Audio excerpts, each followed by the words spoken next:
पंतप्रधान मोदी आज देशाला काय सांगणार? रात्री 8:30 वाजता पंतप्रधानांचं देश संबोधन. महिला आरक्षण विधेयक पाडणाऱ्या काँग्रेस विरोधात भाजपा रस्त्यावर. नवी दिल्लीतल्या आंदोलनामध्ये उतरल्या अभिनेत्री आणि खासदार हेमा मालिनी. नाशकात धर्मांतराचं आणखी एक प्रकरण उघड. तंजीर इनामदारवर लैंगिक छळ आणि बळजबरीनं धर्मांतराचा आरोप. ठाकरे समर्थकांची चिडचिड. खासदार निशिकांत दुबेंच्या फोटोला मारले जोडे. पीसीएस मधील कॉर्पोरेट जिहादची आरोपी निदा खानकडून अटक टाळण्याचा प्रयत्न. गरोदर निदाकडून अटकपूर्व जामिनासाठी अर्ज.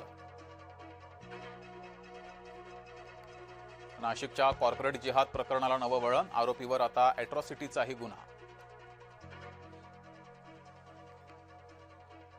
कॅफेला बनवलं फसवणुकीचा अड्डा. अमरावतीच्या आयांचे एकापाठोपाठ एक कारनामे उघड. नाशिक टीसीएस मधील कॉर्पोरेट जिहादचे आरोपी 2 दिवस कोठडीत. आरोपी शफी शेख, रझाक मेमन यांच्या एसआयटी कोठडीची मागणी मान्य. महिला आरक्षण पाडणं हा लोकशाहीचा विजय. प्रियंका गांधींचा दावा.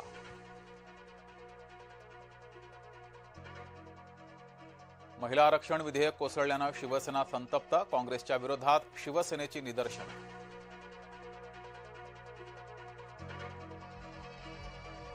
राज्यातल्या निर्घृण गुन्ह्यांच्या तपासाचा गृह विभागाकडून आढावा. तपासात हयगय नको. गृहमंत्री फडणवीस यांच्या सूचना.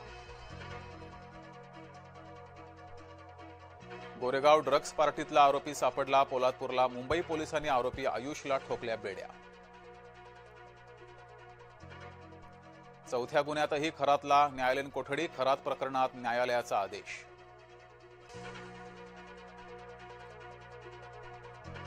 भोंदू खरातनं जमवली 500 कोटींची माया. महिनाभरात नाशिक ते अहिल्यानगर पर्यंत खरातवर 16 गुन्ह्यांची नोंद.